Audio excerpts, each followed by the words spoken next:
Yes, they engineered your gun to break, and I have the proof. 1982, Jim Caldwell buys a Ruger GP 100 revolver. 42 years later, 40,000 rounds fired, 0 malfunctions, 1 spring replacement, still runs. 2024, you buy an $800 polymer striker-fired pistol with red dot, threaded barrel, and Bluetooth shot counter. 5,000 rounds later, it fails. You take it to a gunsmith. He tells you the part is proprietary, non-user serviceable, and backordered for 6 months. His advice? Edite, buy a new gun. How did we go from 50-year fighting tools to 5-year disposable range toys? The answer is engineering crimes, 3 of them.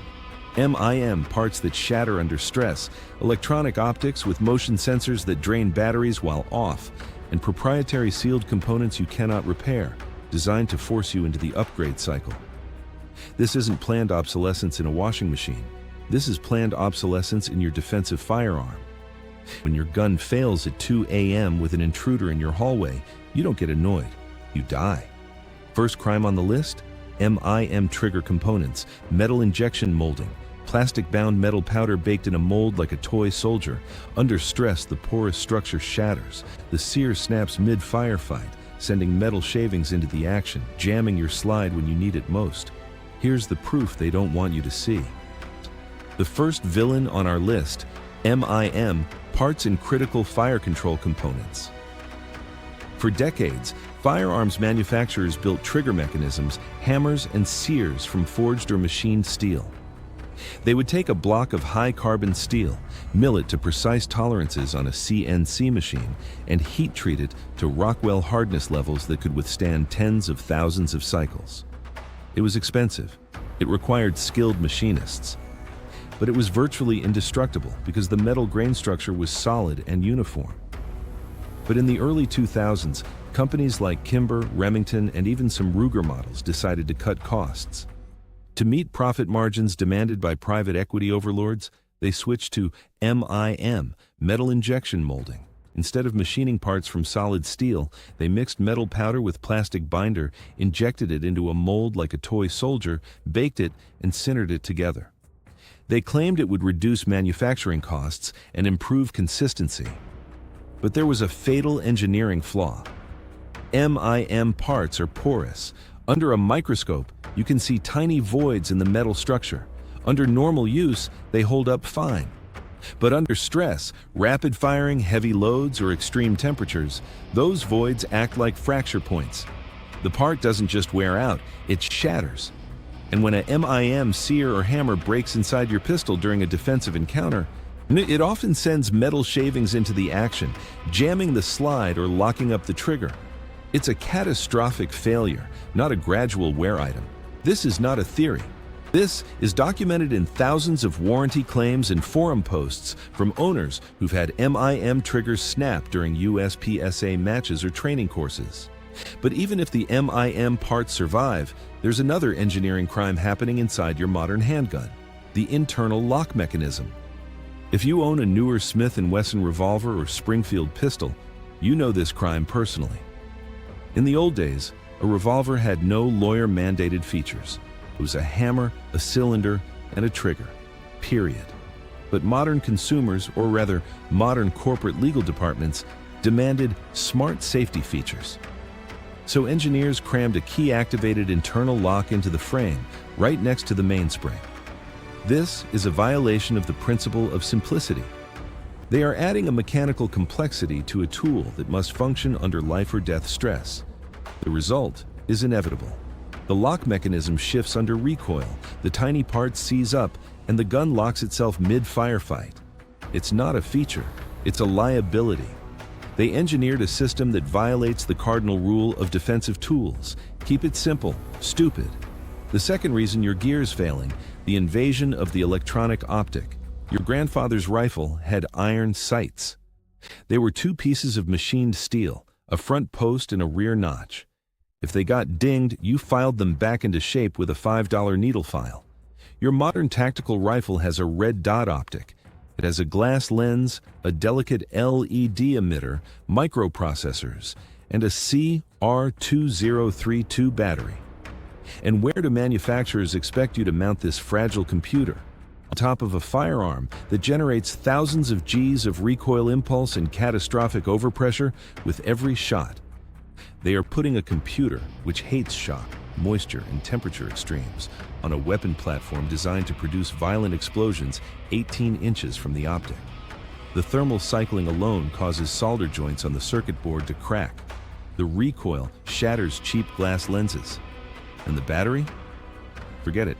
Coin cells leak in humidity, die in cold weather, and fail without warning. But the real killer is a feature they market as auto wake. When you move the gun, a motion sensor inside the red dot activates the reticle. Sounds great in the showroom, but in the real world, that sensor drains your battery even when the optic appears to be off. You rack your home defense shotgun at 3 a.m. and look through your red dot, expecting to see a bright reticle.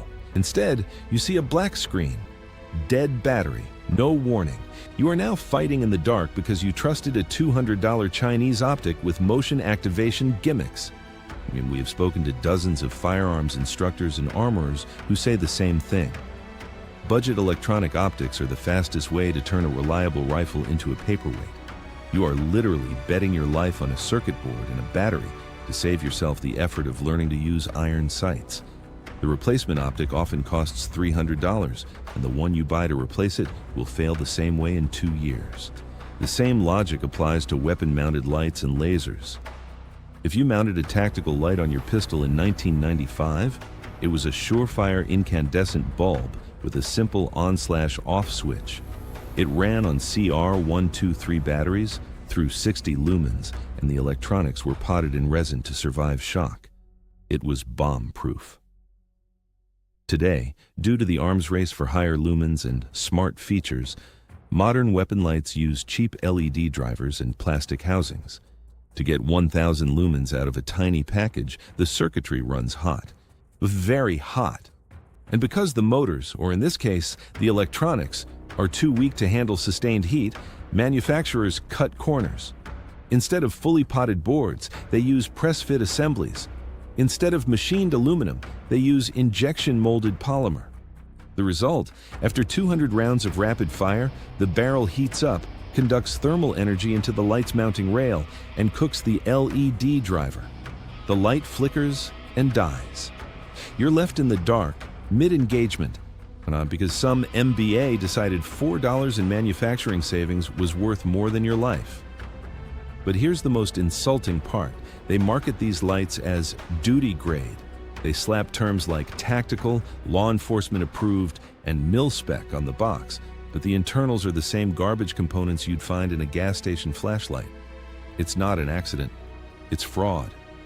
The most criminal engineering decision: proprietary, non-serviceable parts. This is why your modern AR-15 or striker-fired pistol is now a disposable item.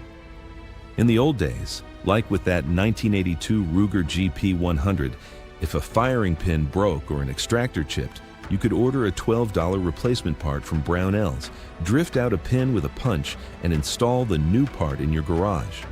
The firearm was designed to be maintained by the user. Today, manufacturers like Sig Sauer, Glock in some models, and nearly every budget AR brand use a process called staking, pinning, or polymer overmolding. They permanently seal components into the frame or receiver. The trigger pack is riveted shut. The bolt carrier group is assembled with blind pins that require a hydraulic press to remove. When a $15 firing pin spring breaks, you cannot replace it. You have to buy the entire bolt carrier assembly. Part costs $250. The labor costs $150 if you can even find a gunsmith who will touch it. Suddenly, while the repair bill is $400 on a $600 rifle, the gunsmith looks at you and says the phrase that defines the modern firearms industry: "It's not worth fixing. Just buy a new upper." This is not an accident. This is a design choice. They intentionally eliminate the user's ability to service wear items to force you into the upgrade cycle. They want you dependent on factory parts, factory gunsmiths, and factory timelines. And here's the kicker. When you call the manufacturer to order that proprietary part, they tell you it's discontinued. The model you bought 3 years ago is no longer supported. The part doesn't exist anymore. You now own a $600 parts kit, not a defensive tool. So what's the solution? If you watched our last video, you know about Trijicon ACOGs, BCM rifles, and duty-grade Surefire lights. But not everyone can afford a $2,500 fighting rifle with bomb-proof optics. The alternative is to reject the smart gun entirely. When you shop for a defensive handgun, look for the simplest, dumbest model on the rack. Look for the one without the red dot cut, without the threaded barrel, without the ambi controls you'll never use. The fewer features it has, the fewer things can break when your life depends on it. Or do what the smart operators are doing. Keep your father's all-steel revolvers and service rifles running. If you have a Smith & Wesson Model 19 from 1975 or a pre-Freedom Group Remington 870 from 1985, keep it. It is built with forged steel internals and no MIM garbage. It is superior to anything you can buy at a big box store today. Do not be seduced by the Cerakote finish and the tactical marketing. They are just lipstick on a pig. They are trying to sell you a computer that launches bullets. And just like a computer, they expect you to upgrade it every 5 years. Stop buying their junk. If you want to know which other tactical gear categories have been ruined by the same philosophy, watch this video next.